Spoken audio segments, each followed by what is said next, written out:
What's up, y'all? This is MGTV Reactions, and today we're going to switch it up a bit and react to the resilient Jenkins, you guys. All right, so listen, you guys, before I even get into this reaction, I'm going to ask you to please hit that thumbs up button, comment your thoughts down below because you know I want to hear what y'all got to say, and also hit that subscribe button for me if you have not already done so. All right. Now listen. First things first, you guys, I want to show you guys how this TikTok couple actually went viral. If you guys don't already know, I'm quite sure that everybody is familiar with the resilient Jenkins, but just in case you are not familiar, I'm going to place a clip on the screen to show you how they went viral in just a second. Read in the caption above, we're a family of 6 going on 7 living in a 1-bedroom apartment. As the kids grow older, that means we constantly have to adapt our environment to give them more means for privacy and extra space. When outside our environment appears cluttered, disorganized, what have you. But quite frankly, after making do for nearly 3 years now, I have nothing but a grateful spirit for the roof over our head. Generally, the instant judgment me and my husband receive, why have so many kids if you don't have enough space for them? See, my perception is judgment comes from a place of not having the experience. When you've experienced enough, you generally don't judge people. I can tell you after everything I've been through in the past 3 years, there's very little I have to judge people. I would be lying if I said there wasn't a point in my life that I was so naive that I might have judged a poor person based off their appearance. And like I All right, so there you have it, you guys. Basically, this couple went viral, or specifically Stephanie went viral on TikTok for displaying her life online and letting everybody see how she lived in a 1-bedroom apartment with her boyfriend and her I believe it was 4 children at the time, and now she currently has 5. All right, you guys, but since then, all right, the couple has been kicked out of that 1-bedroom apartment, and they now are residing in a motel. The motel has I believe it's a full-size bed, a bunk bed, and a pull-out couch. All right, it's extremely cluttered. You'll be able to see some clips of that in the videos that I show later on. But basically, you guys, there's been a lot of outrage and a lot of concern recently about the couple because the oldest child that belongs only to Drew, his mother is trying to fight for more time with him. All right, so we're going to get into that. Okay, so apparently the father, Drew, has been alienating the mother from seeing their son. And so I guess because the couple went viral on TikTok, the mother then was inspired, or she felt the need to try and get some more time with her child, being as though she hasn't seen her son or had any contact with him in about 3 years or so, right? Which I think is crazy. Okay, you guys, I'm questioning the mother, the biological mother, simply because how did you go all this time without having any contact with your son? I question why she was not trying to find him or pursue him for custody before they actually went viral on TikTok. Now, maybe she didn't. It's because she didn't know where he was or something. But I just feel like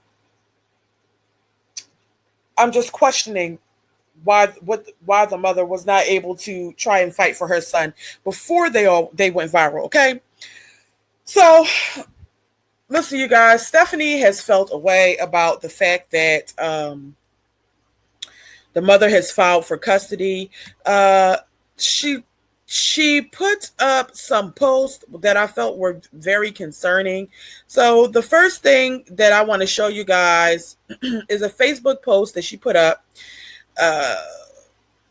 before the court hearing, okay? So I'm going to show that to you guys. I'm just going to read it really quickly. So in this post, she says, prayers for my man. He is in court now, and I can't be by his side to support him. His exes showed up together, which I guess we should have suspected they would do. It speaks levels on their intentions and a lot of their choices from October until now. Honestly, I just can't wait for the day the full truth comes to light. But there should be no question about respecting Deshawn's wishes. Deshawn is the son, by the way, if I haven't already said that, about respecting Deshawn's wishes on the matter. And he has voiced he wants nothing to do with his biological mother. That needs to be respected. He has rights as a person. I'm sharing this with my Facebook subscribers because I feel, for the most part, we've got nothing but supportive individuals amongst our Facebook subscribers. Okay. So I have a problem with this. Stephanie is Drew's girlfriend. They're not married. Okay. In fact, not married. In fact, Stephanie is actually married to somebody who is currently in prison for SA. All right. That is the person that she's actually married to, and that is the father of her two daughters that she had prior to Drew. So my problem with this is I don't understand why she feels like, she can have any sort of an opinion about Deshawn's mother trying to have visitation with him. The simple fact that she said that Deshawn's wishes on the matter, that Deshawn has voiced that he wants nothing to do with his biological mother, makes me believe, all right, that her and Drew had a conversation about the mother with the child and were possibly saying negative things to make the child feel like he should not want to have a relationship with his mother. All right. Listen, I'm not a person who is, I don't believe in the non-biological parent intervening with the biological parent's ability to be present in the child's life. I'm against that. Okay. So I don't understand why she is, why she's even speaking on it, because it's really none of her business. It's not her child. If anything, I believe that she should let her man handle it. All right. That's just my beliefs. All right. So what's next, you guys? What else are we going to react to? Okay. So I'm going to show you guys a quick video of what Stephanie had to say the morning of the court hearing. Guys, there's not going to be a live this morning. I'm going to keep my phone available just in case Drew needs to get a hold of me. Y'all know you probably know where he's at this morning. And it's come to my attention that you decided to buddy up on him. And Drew's there by himself. I can't be there with my man.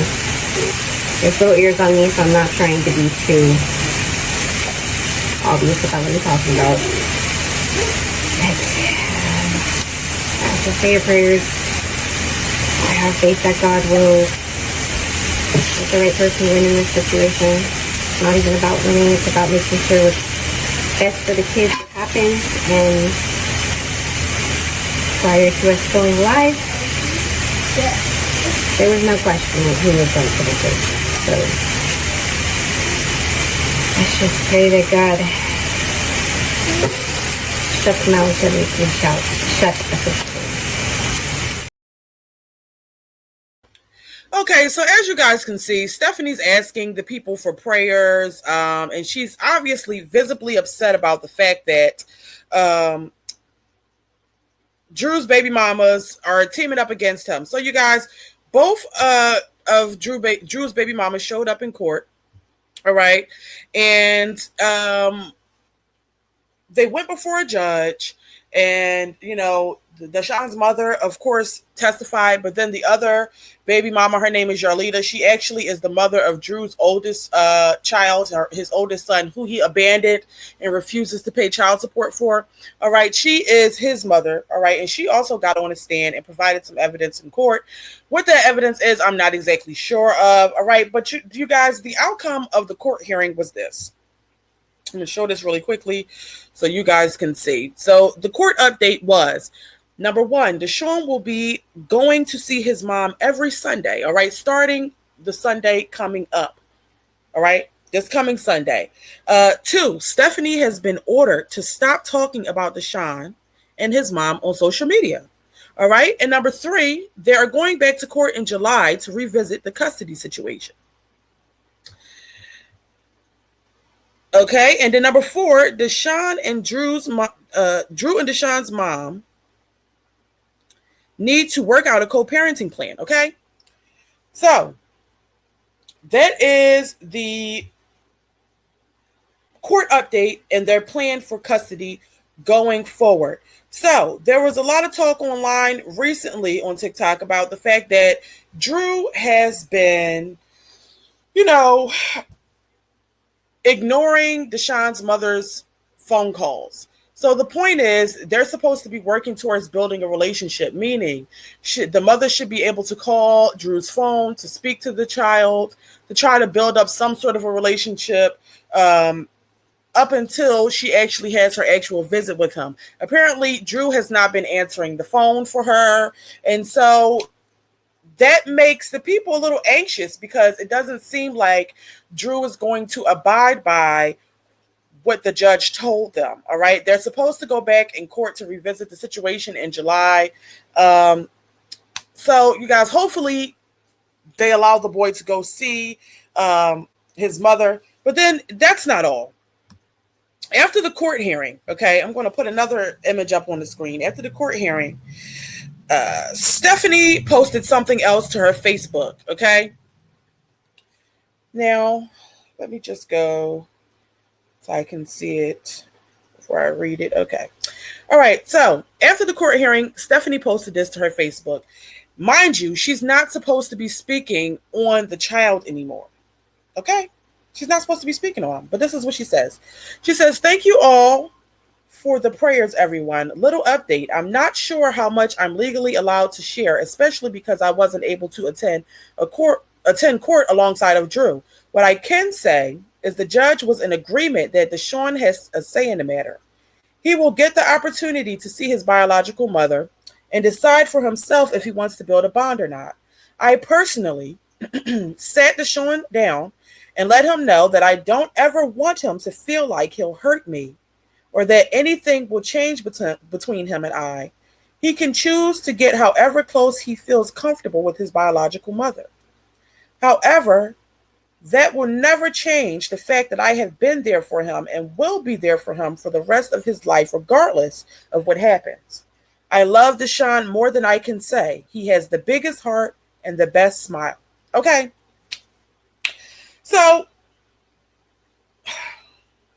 again, on top of them saying that he does not desire to have a relationship with his biological mother, after the court hearing, she had another conversation with the boy about the mother to let him know that it's okay to have to have a relationship with his biological mother. Now, I personally don't believe that that was all that was said in their conversation. I think that at this point, because she's so riled up about it and because she does not want, the other baby mamas around or whatever, she feels like she has a say over this boy. I think that she is going to try to plant a seed in him along with Drew, to where as though they're going to make him feel like his mother abandoned him or something like that, so that he will be reluctant to give his mother a chance. That's what I'm getting from this, okay? I think that she has no business even having a conversation with him about his biological mother. She does not know his biological mother, and she was not around to see why it is Drew had custody of the son in the first place. All right, all she has is Drew's explanation about the situation, and he could have lied to her about the circumstances. We really don't know what he told her, okay? So I'm going to go on down, all right? And so another thing that people are saying is that they feel like they may try to flee, all right? They may try to leave the state or move somewhere, okay, because Stephanie put up this video.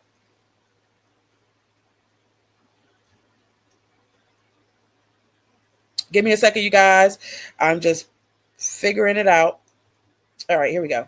Transparency, I'm a little beat, I'm not gonna lie. And I'll do my best to put this voiceover on this video, but recently we've been noticing a fluctuation with cars in and out, people staying here that just don't seem to be the type of people that would even be from this area, especially with my iCloud recently being hacked and 4 years of my data being wiped. I mean, we're talking 4,000 videos and photos. Memories back from 2021 all the way to current of my kids, our family, and no doubt all the content that I put the work into these last few years. First opened my iCloud to find all of that gone, it hit me pretty hard, especially because I can't help but wonder why anyone would want any of that information. Why you take the time to get into somebody's iCloud when knowing full well that's something you can definitely take a legal route, and I'm going to do so. I'm not good with any technical. So basically, long story short, Stephanie is alleging that there have been some suspicious people hanging out around the motel, and it's making her a little nervous. Also, she stated that someone hacked into her iCloud and apparently stole all of her information. All right, you guys. So those are some things that are concerning to the people. People believe that she is, looking for an out. Okay, a reason, just basically giving the people a reason as to why they feel unsafe in their current situation that they're in. All right. And then all of a sudden, okay, she chooses to talk about housing plans. All right. And this is after their court hearing. So let's go ahead and listen to this. Welcome back to another typical Saturday morning with the resilient Jenkins. I know y'all side-eyeing that full-size towel on the counter that we use to wash our dishes and dry, but it is laundry day and that's what we were using. Also, maybe you can see that I'm rocking a different pair of slides again. And no, they aren't Drews just because they look like they're too big on me. Actually, my feet have shrunk maybe 2 sizes since Drew and I got together. We can though. Let's catch up a little bit on housing plans. At first, we thought we could stick it through here and then make lots of summer plans, maybe just not be in the motel room as often, have the kids out as often as possible, and then really hunker down with our savings and invest in we are very in tune with our kids. One thing I'm noticing is as our 2 oldest approach closer to their preteen years, so we've been looking into some apartments and or houses that have 3 to 4 bedrooms, 1.5 to 2 bathrooms, different housing options. Work towards a manufactured home is probably a little bit more reasonable than tiny home. But like I've mentioned before, we have this mindset of taking care of the immediate need while we work on the long-term solution. So what that looks like for us now is making sure that our kids have a little more comfortability in their current living situation. All right, you guys. So you heard it. She said that at first they were going to stick it out at the motel. All right. And just figure some things out for the summer, basically, I guess. But now, because they've been made, to feel uncomfortable or whatever, now they're trying to figure out their housing situation. All right. Now they're looking into houses and apartments or whatever that may be suitable for their children. My problem here is why wasn't that the goal the entire time? I mean, they've been in a motel for a very long time now. I believe they got evicted around the end of her pregnancy. Or actually, they got evicted after she had the most recent baby, okay, the youngest baby, which wasn't, I don't understand. So it's been a few months now. That should have been the main concern all this time. I don't understand why now, after court, you want to try to figure out your housing situation when you've been in this predicament for a while. And it's obviously not a comfortable situation for the children. It never was a comfortable situation. I don't believe that them being in a 1-bedroom apartment was comfortable for the children. And I really don't believe that them basically being in an efficiency, or barely an efficiency, because it doesn't even have a proper kitchen or whatever. Like they've never had enough space for the children. And it's the simple fact that both these parents would rather come online and tell their business to the world in hopes that people sympathize with them, all right, and get upset when people criticize them. They'd rather do that than go and get jobs. So obviously their children's comfortability is not their main concern. I believe that they may be trying to move now because they understand that it looks bad in court when you go in there and tell the judge we're currently living out of a motel. That obviously would not be the best place for the child, Deshawn, to be or to be residing at. However, The boy has not had a relationship with his mother in over 3 years. So the judge does not want to just take him from the father and put him back in an unfamiliar environment, you know? So I understand why the judge is moving to like gradually have them spend time with each other to build up their relationship. But ultimately, if they remain in a motel and the mother has a better housing situation, and if the boy does, begin to gain or have a more trusting and loving relationship with his mother, he might lean towards staying with the mom because he's going to have some the attention on him, which the people have clearly been able to see that there's a difference in the treatment of the children when it comes to like Deshawn and Stephanie's children. She definitely treats that boy a little different for sure. So I think that the problem here is that they are going to try to put it in the boy's head to not get to know the mother and to not give the mother a chance. All right, that's what they're going to try to do. Whether it works or not, I don't know.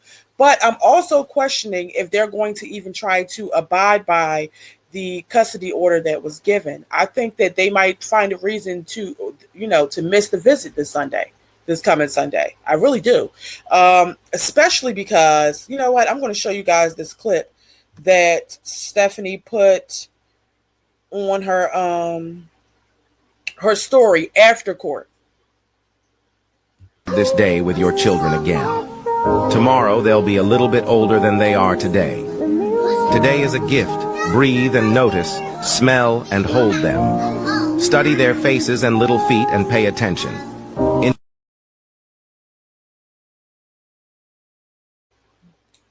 In that clip, she basically said, I was born to be this child's mama, with him in the background.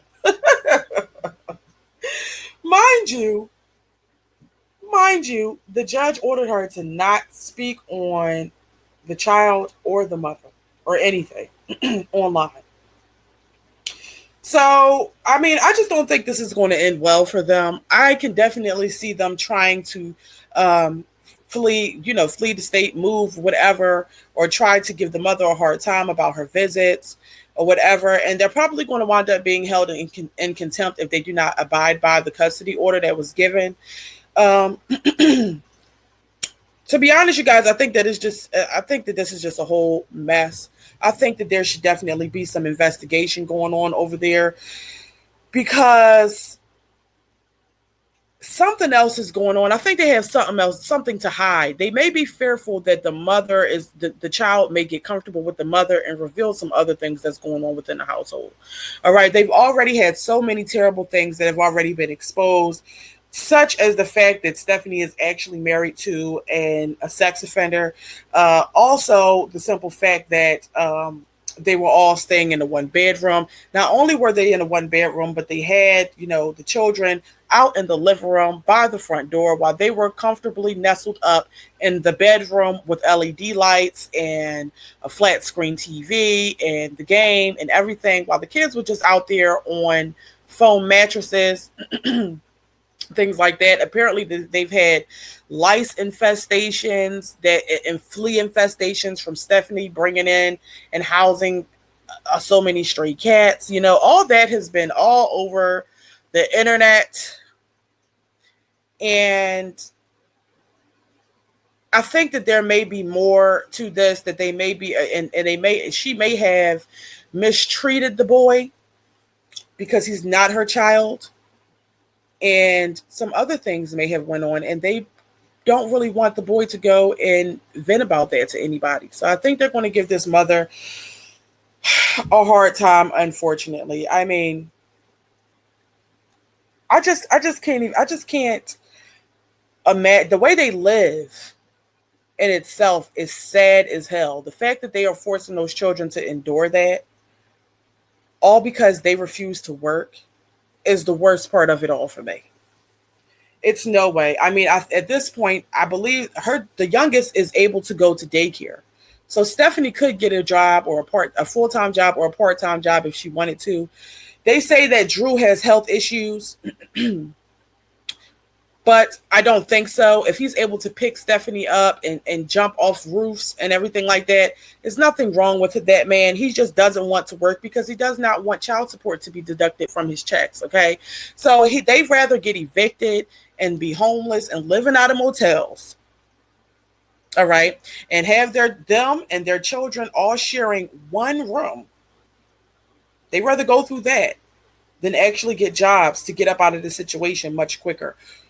Maybe they're in this motel waiting for some sort of subsidized housing to come through for them. But it's just the simple fact that these are two able-bodied adults and they refuse to get up and go work. And it's the simple fact that this man has abandoned one child, okay? He's abandoned one child and then went and alienated the other child that he had from the mother for over 3 years now. He refuses to work. He let them get evicted. He doesn't seem to help with any of the chores around the house. All right. And Stephanie praises him. She praises him.